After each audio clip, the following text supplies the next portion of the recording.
Bom dia, galerinha. Tudo bem com vocês? Então, olha só, vamos começar um novo tópico aí do nosso conteúdo, né? Começa na página 394, é o nosso capítulo 24, as leis da termodinâmica e as máquinas térmicas. Então, olha só, a gente tem trabalhado esse tempo aí estudando um pouco os gases, né? Como o gás funciona e tal.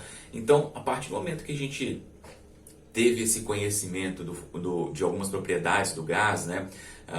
Dessa questão de expansão, você aquecer um gás, conseguir às vezes aquecer um gás se com a volume, você aquecer o gás e o volume não variar, aquecer o gás e a pressão não variar, ou você entregar energia para um gás, por exemplo, esse gás não aquecer, você fazer um processo onde esse gás recebe energia, mas esse gás não se aquece, né? Esse gás ele aumenta o volume por exemplo, que ele ocupa. Então, aquele simulador que eu fiz em uma aula lá mostra bem isso, né? Então, você tem as transformações ali isotérmica, isobárica, isocórica, né? Os três tipos de transformação que a gente tem aí, ou pressão, volume ou temperatura constante. E aí, a gente pode utilizar esse conhecimento para poder criar máquinas térmicas, né? E foi isso que foi feito, né? A parte ali, a revolução industrial, né?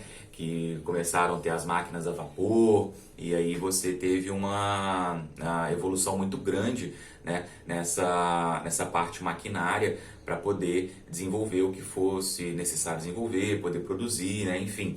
Então essa parte, cara, galera, que a gente está falando agora, a gente está falando basicamente ali do quais são os conhecimentos que surgiram, né, naquela época ali da Revolução Industrial e que fizeram, né, a humanidade desenvolver tecnologicamente de uma maneira muito grande, né, e deixar mais eficiente, né, nossos meios de produção. Então, essa é a primeira parte, né? Depois vem a parte elétrica, né? Eletroeletrônica, seria outra revolução industrial e basicamente a gente está passando por uma agora, né? Que é a indústria 4.0.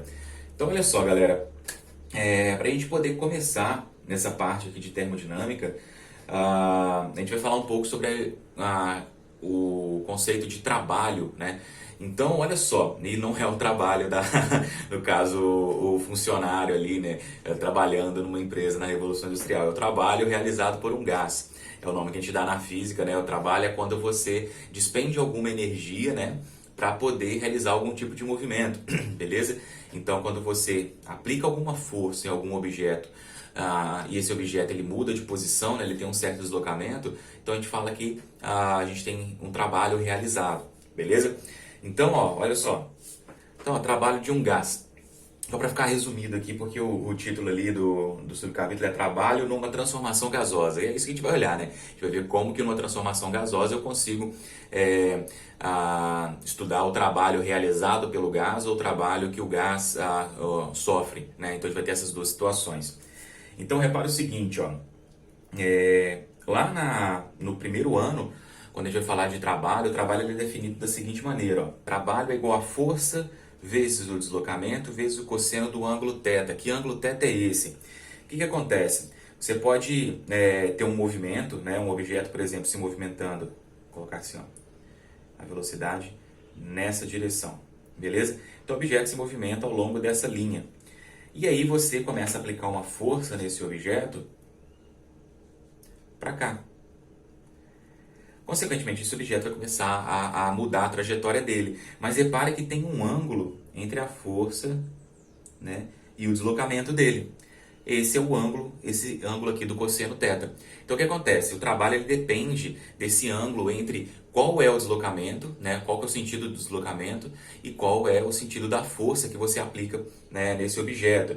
Por exemplo, eu posso pegar uma caixa, alguma coisa, né, bem pesada assim, apoiada no chão, e vamos supor que a caixa ela é baixinha, então ela está apoiada no chão. Na hora de puxar, eu não vou pegar e agachar para puxar a caixa. Eu posso ficar em pé mesmo e puxar ela de forma que ela se movimente. Então eu aplico uma força, né, como eu sou mais alto que a caixa, eu aplico uma força assim, ó. Deixa eu desenhar o jovem aqui, ó. Então o jovem está puxando a caixa. Então olha só, ele está fazendo uma força na diagonal aqui, ó. E a caixa, a ideia é ela se deslocar nessa direção aqui, ó. Então repara que eu tenho um ângulo entre a força aplicada e o deslocamento. E mesmo assim a caixa ela vai se movimentar. Então o que acontece? Esse ângulo aqui ele está relacionando isso. O quanto de força realmente está sendo aplicada na direção do deslocamento, porque é essa força que realiza o trabalho do meu deslocamento.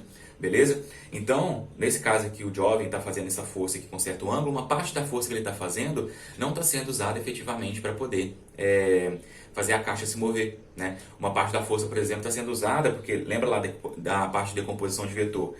Essa minha força aqui eu posso decompor nela, né, em uma componente vertical, que seria, né, a força está sendo feita para cima aqui, e uma componente horizontal.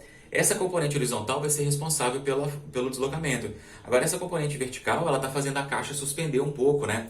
Então, quando a gente fala de atrito, quanto maior o contato, né, quanto maior a força de contato entre a superfície da caixa e a superfície do chão, maior vai ser o atrito entre os dois. Se eu faço uma força para cima, que eu diminuo um pouco essa força de contato, eu diminuo o atrito. Então, você acaba o quê? Uma parte dessa força sendo utilizada para poder auxiliar nessa diminuição do atrito para poder mover a caixa e uma parte está sendo utilizada efetivamente para mover a caixa. E quem realiza trabalho, nesse caso, é só a força que está na direção de movimento da caixa. Porque olha só, o cosseno do ângulo θ, vamos colocar, vamos olhar só de 0 a 90. Se o ângulo entre os dois é 0, né, então se a força está sendo feita para cá, por exemplo, e o deslocamento está sendo feito na mesma direção, o ângulo entre os dois é 0. E o cosseno de 0 vale 1. Então eu tenho o maior trabalho possível, que eu vou multiplicar aqui por 1. Agora, se eu vou mudando esse ângulo entre os dois, entre força e deslocamento, o ângulo vai aumentando. E quando o ângulo vai aumentando, o cosseno vai diminuindo. Ele vai saindo de 1 para 0,9, 0,8, 0,7, até chegar a 90 graus. 90 graus é quando eu vou ter a força numa direção e o deslocamento em outra direção, né? Então eu tenho uma força tipo na vertical e um deslocamento na horizontal. E aí eu tenho um ângulo 90 graus. E o ângulo de 90 graus, o cosseno de 90 é 0. Então, eu tenho 0 vezes qualquer coisa aqui vai dar 0. E aí eu tenho um trabalho nulo. Por isso que a força que está perpendicular ao movimento, ela não realiza trabalho. Beleza? Tá, e o que isso tem a ver com gás? Então, olha só, qual que é a ideia aqui pra gente, galera? Um gás, ele está confinado dentro de um recipiente. Então, vou fazer o desenho aqui. Então, galera, olha só. O gás está dentro de um recipiente e esse êmbolo aqui, ó, essa parte azul, é um êmbolo móvel, tá? O que é um êmbolo móvel? É tipo uma seringa, né? Você tem aquela seringa para injeção ou tomar remédio, enfim. Aquele êmbolo, aquela parte que movimenta ali dentro. Então esse aqui pode se mover. Então o que acontece? Em cima aqui desse recipiente, vamos supor que a gente tem o quê? A gente tem a atmosfera, né? Você tem lá as nuvens, né? O sol. Então eu tenho uma atmosfera aqui do lado de fora. E aqui do lado de fora, então, eu tenho uma pressão de uma atmosfera. Consequentemente, essa pressão está fazendo o quê? Ela está pressionando esse êmbolo, está fazendo uma força para baixo, né? Então, nesse êmbolo aqui, eu tenho a pressão atmosférica, então, consequentemente, eu tenho uma força empurrando esse êmbolo para baixo. E o gás aqui dentro, ele tem também uma certa pressão, né? A pressão do gás aqui dentro. Quando eu tiver as duas pressões iguais, esse êmbolo não se movimenta, porque aqui dentro também o gás ele vai estar exercendo uma força para cima desse êmbolo, né? E por definição, a pressão, né, ela é força dividido por área, beleza? Então, quando eu pego alguma força sendo aplicada em algum objeto, algum lugar, depende da área, né, que você aplica essa força, tem uma certa pressão. Por exemplo, se eu pego vou pegar aqui a ponta da caneta aqui, como se aqui fosse um prego. Então o prego, o que acontece? Ele tem o lado ali onde você martela ele, que é um lado mais com uma área maior. Você tem a pontinha dele onde vai perfurar a superfície, que é uma ponta mais fina, né? Então o que acontece? Se você pegar esse prego e der a mesma martelada, com a mesma força, com a ponta fina encostada na superfície que você quer perfurar, ou o contrário, colocar a parte mais com uma área maior na parte que você quer perfurar, o que vai acontecer? A parte fina vai perfurar e a parte mais grossa não, ou não com tanta facilidade, né? Por quê? Se você está dando a mesma martelada, a força é a mesma, o que está mudando é a área de contato. Então, como essa área é menor, você tem uma pressão maior sendo exercida, né? Então, com essa pressão maior, você consegue perfurar com maior facilidade. Por isso que para você tomar injeção, né, a seringa lá, né, a agulha, ela é muito fininha. Ela é fininha para poder perfurar a sua pele com facilidade. Imagina, e quanto mais grossa a agulha, mais difícil é perfurar a pele, mais dor você sente. Então, por isso que quanto mais fina a agulha, menor é a dor. Então, galera, a pressão ela é inversamente proporcional à área de contato, né? A superfície de contato. Então, se você tem uma área maior, com a mesma força, você vai exercer uma pressão menor. E quanto menor a área, maior a pressão. Então, olha só, esse êmbolo aqui, esse êmbolo ele possui uma certa área, né? Essa área dele aqui. Então, a força está sendo feita em cima e a força que está sendo feita embaixo para ter a mesma pressão é igual. Só que aí o que acontece? Você começa a aquecer esse gás. Beleza? Esse êmbolo ele é móvel, então ele consegue subir, consegue descer. Então se você começa a aquecer esse gás, a temperatura lá dentro vai começar a aumentar. Essas partículas elas vão começar a ficar mais agitadas, né? Então se você aumentar a temperatura, você necessariamente vai aumentar a pressão. Pensa que se você considerar inicialmente um volume ali, um volume constante, aí você começa a aumentar a temperatura, a pressão vai aumentar.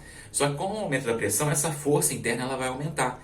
Ela aumentando, ela vai ter uma força maior aqui dentro do que do lado de fora e vai fazer esse êmbolo subir. Então esse êmbolo começa a subir. Então você vai aumentando a temperatura e esse êmbolo vai subindo.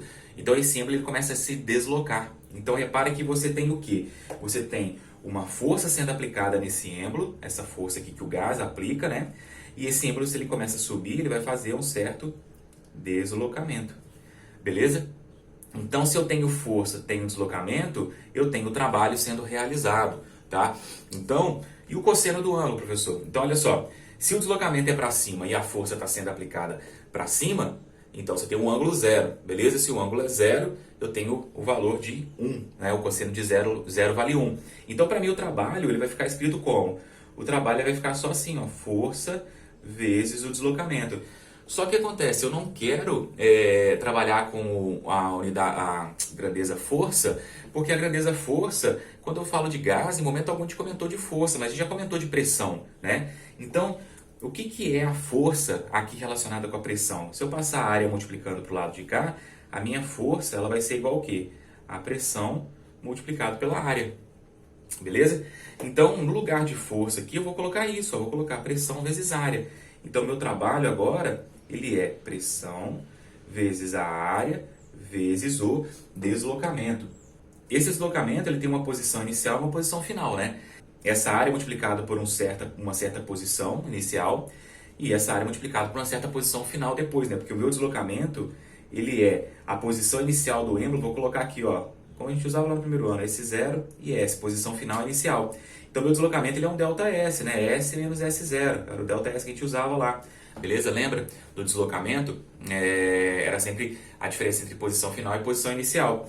Então, se eu pegar a área e multiplicar por essa posição inicial, repara o que? Essa posição inicial aqui, ela é o que? A altura, né, entre a base do meu cilindro, nesse caso aqui, e a posição do êmbolo. Beleza? E essa posição aqui, final, é a diferença entre a base do meu cilindro e a posição final do êmbolo, né? Depois que ele fez esse movimento. Beleza? Então, galera, o que acontece aqui, ó? Se eu pego a área a área de um cilindro, né? A área da base dele, multiplico pela altura, você tem o volume de um cilindro, né? O volume de um cilindro ele é calculado exatamente dessa maneira, ó. Você tem um cilindro, e aí você tem essa área aqui da base, então aqui a área, e você tem a altura. Quando você multiplica área por altura, você tem o volume do cilindro. Beleza? Então o que acontece? Eu tenho um certo volume de início e eu tenho um certo volume no final, porque esse êmbolo vai subir até aqui em cima e meu volume vai aumentar. Então, eu tenho a área multiplicado o quê? Multiplicado por essa posição final e por essa posição inicial. Deixa eu escrever aqui, ó. A pressão vezes a área vezes posição final menos posição inicial, que é o meu deslocamento. Então, essa área vai multiplicar esse cara e vai multiplicar esse cara. E vai ser o quê? Um volume final e um volume inicial, né? Porque eu estou multiplicando a área pela posição final aqui, que seria essa altura, né? Essa altura daqui até aqui. E eu estou pegando aqui, né, a área multiplicada pela posição inicial, que seria essa altura daqui até aqui. Então, estou pegando a área da base, multiplicando por essa altura ou por essa altura aqui, ó. Beleza? Então, você tem o quê? Que o meu trabalho ele é igual a pressão multiplicado pelo volume final menos o volume inicial. Beleza? E aí eu tenho o final da nossa equação aqui, ó. Opa, não apareceu. O final da nossa equação, o trabalho é igual a pressão vezes o ΔV, que é a variação do volume. Beleza, galera? Então aqui eu tenho o quê? Eu tenho o trabalho termodinâmico, né? Aqui eu tenho o trabalho realizado por um gás ou sofrido por um gás. Porque aí agora eu estou relacionando as grandezas que eu conheço de um gás, né? Pressão e volume ocupado por esse gás. Então trabalho é igual pressão vezes ΔV. E aí a gente tem algumas coisas para poder falar, né? Porque olha só, se a pressão, né?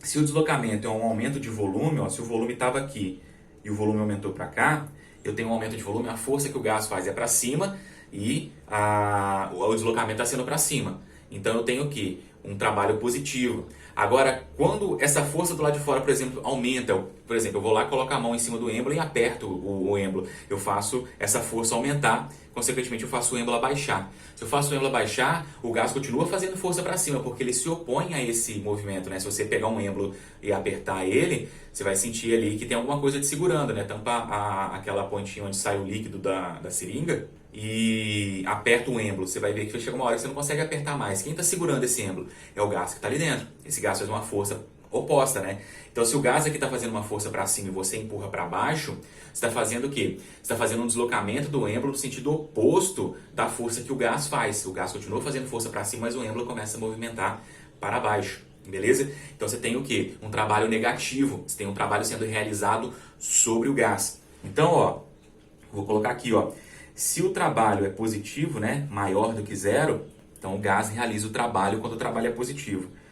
Quando o trabalho é menor do que zero, um trabalho negativo, o trabalho é realizado sobre o gás. Então, belezinha, galera? Então, ó, lá na página 395 tem um exercício de exemplo, né, resolvido aí, que vocês podem dar uma olhada. E na página 396 tem outro exemplo resolvido, né? Então temos dois aí. Ó, o primeiro fala o seguinte: um gás sob pressão de uma atmosfera ocupa um volume de 600 centímetros cúbicos a 27 graus Celsius. Então, lembrando aqui, galera, aqui a gente tem que usar o quê? Tem que usar, porque o trabalho, a unidade do sistema internacional dele é o Joule. Então, para esse trabalho ser dado em Joule, você precisa fazer o quê? Pressão em newtons por metro quadrado, ou Pascal, né, que é a mesma coisa. O volume em metros cúbicos. E é isso aí, né? Pressão e o volume. Volume em metros cúbicos, pressão em newton por metro quadrado. Beleza? E quando vai usar a temperatura aqui, quando você precisa fazer alguma reação ali, fazer uma transformação que a gente já viu nas transformações anteriores ali, a temperatura sempre em Kelvin, não pode usar mais em graus Celsius, beleza? Então a ideia aqui, a partir daqui para frente, né, na parte termodinâmica, é utilizar todas as grandezas no sistema internacional, tá? Porque isso vai facilitar a nossa vida. Então, ó, se você tem ali, né, o gás sob pressão de uma atm, ocupa um volume de 600 centímetros cúbicos a 27 graus Celsius. Ele sofre uma transformação a pressão constante e a sua temperatura alcança 127 graus Celsius. Calcule o trabalho realizado pelo gás. Então, ó, o que acontece? Ele não me deu o volume final, ele me deu o volume inicial, são 600 centímetros cúbicos. Ele me deu temperatura inicial, me deu pressão inicial e me deu temperatura final. Aí ele fala para mim que a transformação é isotérmica, não, isobárica, né? Pressão constante, isso. Então, ó, o exemplo 1 ali, se a transformação é isobárica, quer dizer que a pressão é constante. Então, pressão inicial e final são iguais. E essa pressão, ela é igual a uma atmosfera, beleza? Então, você tem uma pressão de uma atmosfera. E se a pressão é constante, eu posso utilizar aquela equação que é V sobre T, né? V1 sobre T1 é igual a V2 sobre T2, beleza? Então, ó, o volume inicial que ele fala para mim ali é de 600 centímetros cúbicos, tá? Então, eu tenho que transformar primeiro 600 centímetros cúbicos para metros cúbicos. E como é que eu faço isso, né? Ó, centímetro para metro. O que acontece? Para eu transformar de centímetro para metro, eu preciso dividir por 100, beleza? Então, eu vou lá e divido aqui por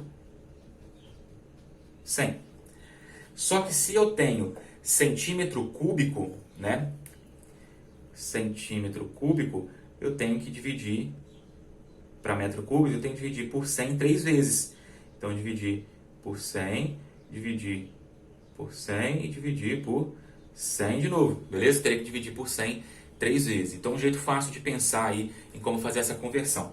E aí eu vou ter o quê? Que o meu volume, né, inicial de 600 centímetros cúbicos, ele vai ser igual a 6 vezes 10 a menos 4 metros cúbicos, né? Ou 0,00006, beleza? Então, ó, eu tenho meu volume inicial. A minha temperatura de 27 graus Celsius, ela vai para 300, né? Então 27 eu tenho 300 kelvins. E a temperatura 2, que é 127 graus Celsius, eu vou ter 400 kelvins, beleza? E agora é só substituir tudo isso aqui. Você vai chegar aqui o volume final, né, o volume 2, quando você pegar aqui, né, colocar o volume de 6 vezes 10 a menos 4, a temperatura em 300 kelvins, aqui é o V2 que você quer achar, e a temperatura 2 em 400 kelvins. Então, esse exercício que a gente já fez. Você vai chegar aqui o volume final ali, vai ser de 8 vezes 10 a menos 4 metros cúbicos, beleza? E aí você tem o volume final. Agora você tem volume final e volume inicial. Se você tem a pressão porque ela é constante, você vai conseguir achar o trabalho realizado por esse gás. Então, galera, sabendo o volume final, agora você tem o volume inicial e o volume final. Então você consegue fazer o seu ΔV. Sabendo o ΔV e a pressão, que no caso aqui ó, de uma atmosfera, você vai ter que transformar isso para newtons por metro quadrado, né? Que é basicamente 1 vezes 10 elevado a 5 newtons por metro quadrado, tá? Para deixar fica mais fácil, né? Arredondar. O livro ele coloca 1,013, mas aí pode colocar 1 vezes 10 a 5 newtons por metro quadrado. A maioria dos exercícios eles trazem essa aproximação, tá? E aí você tem a pressão, tem a variação do volume, calcula o trabalho. Aí uma coisa muito, mas muito importante. Essa equação aqui, ela só pode ser utilizada para transformações isobáricas. Por que ela só pode ser utilizada para transformações isobáricas? Repare que em momento algum aqui, ó, eu peguei essa pressão aqui e falei sobre ela variar, né? Porque que acontece, ó? A pressão é a força sobre a área. Se a força muda, a pressão muda. Então, para poder utilizar dessa maneira aqui, ó, para não ter nenhum tipo de mudança, não tem um delta, não tem nada aqui, você tem que ter uma pressão constante, beleza? Então, a pressão ela é constante e o volume que varia. Então, para acontecer esse tipo de transformação, a gente fala que ela é quase estática, né? Ela vai recebendo energia pouco a pouco ali, o gás vai aumentando a temperatura pouco a pouco, bem devagar, e aquele êmbolo vai subindo bem devagarzinho, com velocidade constante. Então, a ideia aqui é o quê? Essa equação é sempre válida para transformações isobáricas. Se a pressão é constante, você pode utilizar essa equação. Se a pressão varia, essa equação não dá para usar mais, beleza? Então, a pressão é constante, o que varia é o volume, beleza, galera? E aí você tem uma transformação, o trabalho realizado por um gás, uma transformação. Então, repara, se o meu ΔV é positivo, o meu trabalho é positivo. Se o meu ΔV é negativo, o meu trabalho é negativo. Então, por isso, se o volume aumenta, o gás realizou o trabalho é positivo. Se o volume diminui, o gás sofre trabalho, então o trabalho negativo, beleza? E aí, como é que faz, então, para poder calcular o trabalho, né, de um gás quando a pressão varia? Então, ó, todo gás, você pode, toda transformação gasosa, você pode fazer o gráfico, né, ou diagrama PV, pressão por volume. Então o que acontece? Quando a pressão ela é constante, o meu gráfico ele é alguma coisa assim, ó. É uma linha reta, né, horizontal, paralela ao eixo do volume. Por quê? Porque se você pegar, né, nesse instante inicial aqui, ó, o volume é esse, chamado de V1. E a pressão está aqui, ó. E qualquer instante de tempo que você pegar aqui para frente, a transformação está acontecendo. Está vindo para cá, por exemplo, e vai aumentar o volume até o V2. Então a gente representa a transformação, o sentido dela com uma setinha. Então a transformação está fazendo o quê? Ela está saindo daqui, desse ponto aqui, chamado de ponto 1, e indo para o ponto 2. Então ela está fazendo esse processo. Então ela sai do volume 1 até o volume 2. Ela aumentou o volume, pressão constante. Então o gráfico seria assim. Beleza? Só que eu posso ter o seguinte, ó, eu posso ter uma situação em que a pressão ela não é constante. Eu posso ter uma situação em que a pressão varia, pressão e volume, beleza? Eu posso ter uma situação em que a pressão sai aqui do ponto 1, por exemplo, e ela vai até o ponto 2, minha transformação é essa, ó. Volume 1, volume 2, aqui eu teria pressão 1 e aqui eu teria pressão 2. Beleza?